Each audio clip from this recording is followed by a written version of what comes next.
Der Nord-Ostsee-Kanal gehört weltweit zu den befahrensten künstlichen Wasserstraßen für Seeschiffe.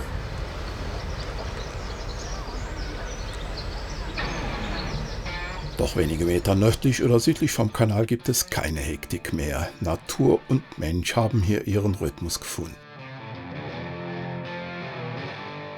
Wären da nicht sonderbare Bauwerke?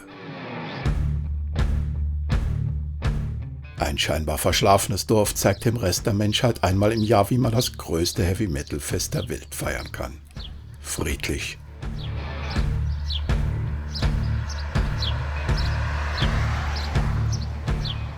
Alle sind eingebunden. Selbst der Musikzug der Feuerwehr spielt als Wacken Firefighters zur Eröffnung des Open-Air-Festivals. Doch jetzt 3 Wochen vor Festivalbeginn erinnern nur reliktartige Fundstücke an das, was über das 2000-Seelendorf hereinbrechen wird. Immerhin, es tut sich was. Das Festivalgelände wird hermetisch vergittert und auch die Dorfstraßen werden nach einem erprobten Plan abgesichert. Material lagert überall am Ortsrand, es ist viel zu tun.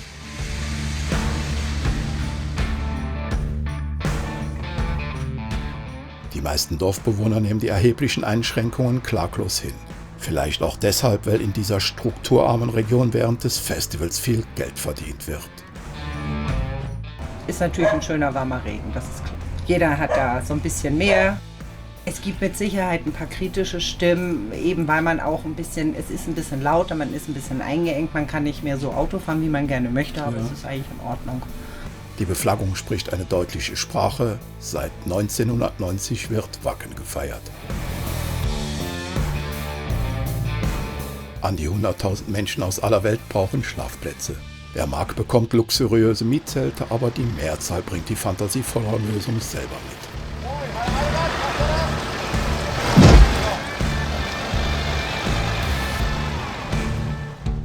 Jedenfalls müssen die Massen kanalisiert werden, denn Wacken wird zur Metropole. Wenige Tage vor Festivalbeginn liegt das Dorf hinter Gittern. Man ist vorbereitet. Und sogar das Wetter scheint diesmal mitzuspielen. Doch das kann im Norden schon mal launig sein. Pünktlich mit der großen Anreisewelle am Montag kommt der große Regen.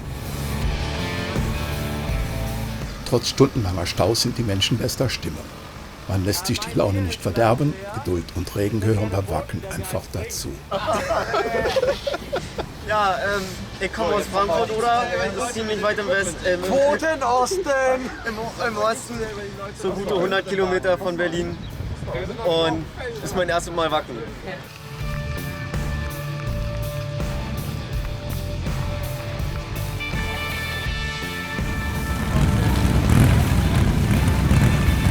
Ich hab schon gesagt, wir bauen diese Zapfanlage auf.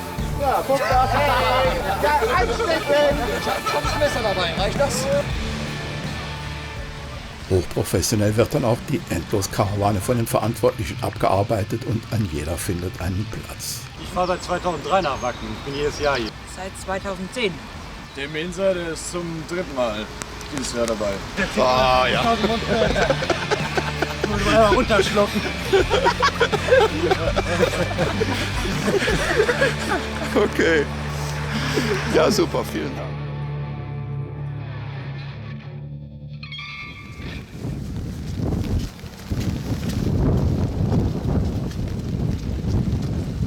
In der Nacht vor Festivalstart fallen sinnflutartige Wassermassen vom Himmel. Selbst für noch deutsche Verhältnisse sind das außergewöhnliche Regenfälle.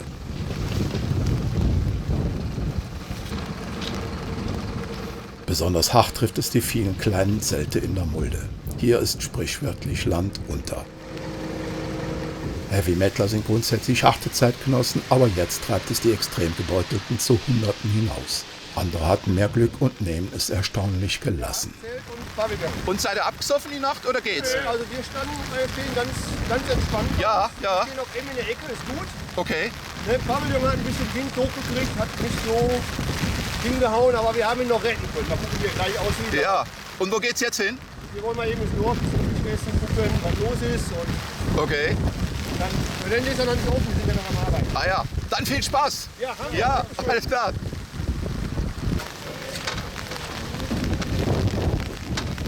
und bin jetzt zum 3. Mal hier. Genießt das gute Wetter. Ja. Schläfst du im Zelt? Ja, natürlich schlafe ich im Zelt. Und wie war die Nacht? Schrecklich.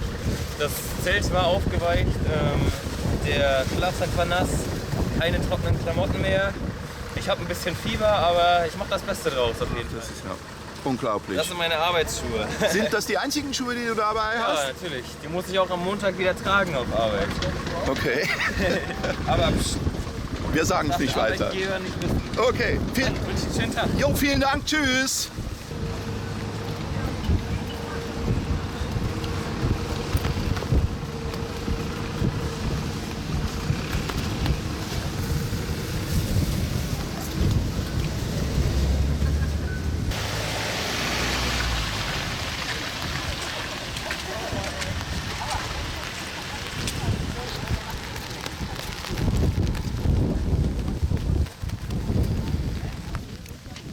An dieser Stelle macht sich die jahrelange Erfahrung der Veranstalter positiv bemerkbar. In Windeseile wird der Shuttle-Service nach Itzehoe zum kostenlosen Nottransfer umgemünzt. So kann man sich neu ausrüsten oder einfach mal eine Nacht im Trockenen schlafen. Ja, ist umsonst. Ist umsonst? Ja. Fahr ich schon wieder nach Hause? Na, unsere Zelte sind undicht, jetzt fahren wir nach Hamburg, schlafen dort einmal und schauen, ob wir am Samstag wieder herkommen. Lieber Gott. Die nur in Hamburg Unterkunft gefunden? Ja, aber wir haben nicht wirklich genug, damit es uns gut schlafen. Der Andrang zu den Bussen ist groß, doch alles ist gut durchorganisiert, jeder bekommt einen Platz. In Itzehoe wird kurzerhand ein Parkdeck für die Camper freigegeben. Insgesamt eine großartige Hilfestellung, die dankbar angenommen wird.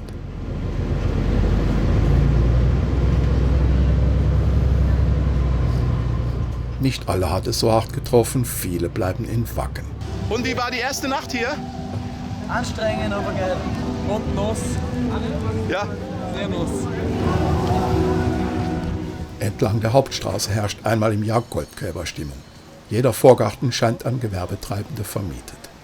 Aber mit welchen Artikeln neben Alkohol und Lebensmitteln das wirklich große Geschäft gemacht wird, zeigt erst die Festivalwoche. In diesem Jahr sind es eindeutig Gummistiefel. Die Schlange vor dem Stand der Baumarktkette scheint endlos. Wo kommen wir her? Ja, woher? Genau. Ja, Baden-Württemberg. Ja, das ist ja groß. Ja, wir kommen aus Richtung Würzburg. Rhein-Tauber-Kreis. Okay. Und wie viele Kilometer habt ihr da? 622 Ungefähr. Seid ihr mit dem Auto gekommen, oder? Ja. Mit 3 Autos, ein Sprinter. Okay. Und wie war die Nacht? Die Nacht. Scheiße. Angenehm. Nachdem man gesehen hat, dass die Schlange für die Bändchen 600 Meter lang ist Mehr. und wir im Schlamm ertrunken sind, Ach, mein Stiefel sind sauber. haben wir uns gedacht, ja scheiß drauf, gehen wir erstmal pennen. Dann ist das Zelt abgesoffen. Dann ist das Zelt abgesoffen, da hat es ein paar Pavillons zusammen geklatscht. Was ist noch so passiert? Weiß ich nicht. Die Klos laufen über, weil anscheinend kein Absaugservice Wir haben gemerkt, wir haben zu wenig Bier dabei. Katastrophe. Ja, Es ist katastrophal. aber wir haben noch Goldkrone. Goldkrone geht immer. Ja, also, dann wünsche ich euch viel Spaß. Ja, den wird man. Danke. Ja, alles klar. Wiederschauen. Ja.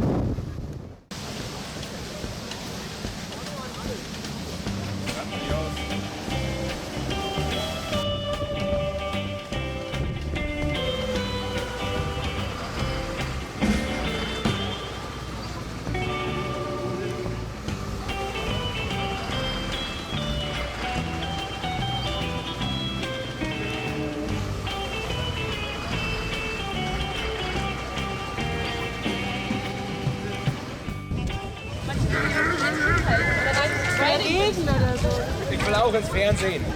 Neben der Liebe zu Heavy Metal sind die Prioritäten bei der Vorbereitung zum Festival stark individuell geprägt. Dieser Nicht-Vegetarier ist jedenfalls in Sachen Fleisch bestens vorbereitet. Er trägt ein ganzes Schwein mit sich herum.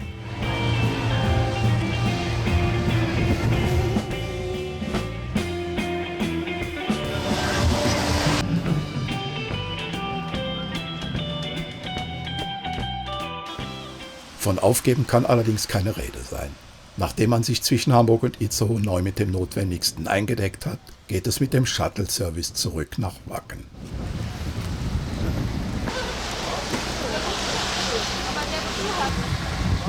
Dort bekommt man überall Hilfe.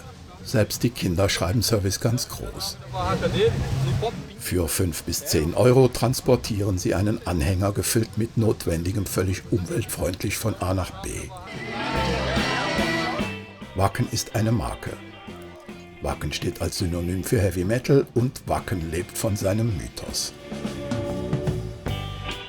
Vor 30 Jahren haben 2 musikbegeisterte Jungs aus dem Dorf ein Festival organisiert, zu dem kamen 800 Gleichgesinnte.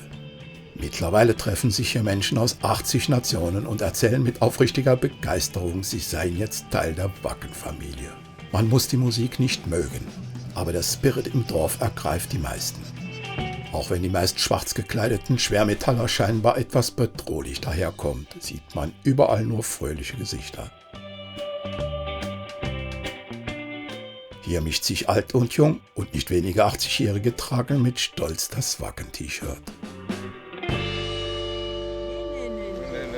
Gibt's nicht. Alle Altersklassen. Ich werd jetzt im September 64. Nicht nur Junge. Das ist keine Musik in dem Sinne.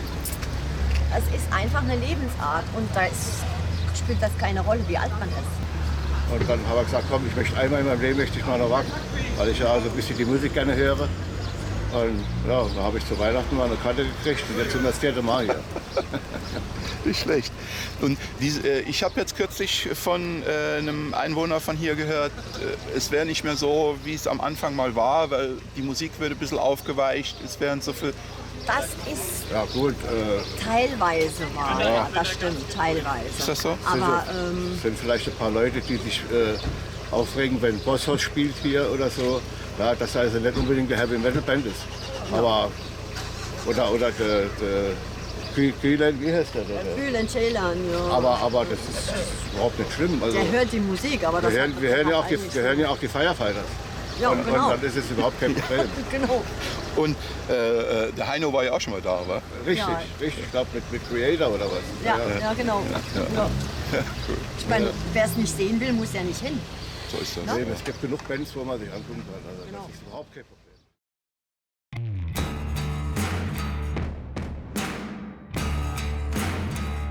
Es bleibt ein fader Beigeschmack, wenn man die Hinterlassenschaften betrachtet.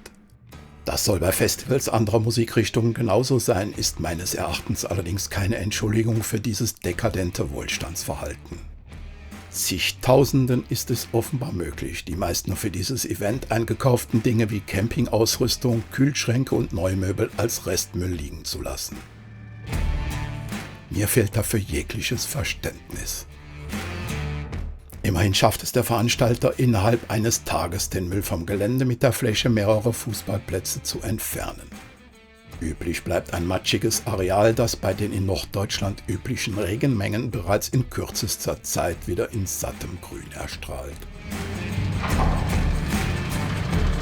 Die letzten Insignien werden bis zum nächsten Event ins Überbrückungsquartier gebracht. Schweres Gerät ist jetzt im ganzen Dorf gefragt. Das Heavy Metal Festival ist zweifellos ein enormer Wirtschaftsmotor. Umso härter trifft es das kleine Dorf in 2020, dem denkwürdigen Corona-Jahr. Wie vielerorts in der Welt kommt die Natur in ungewohntem Maße zur Ruhe.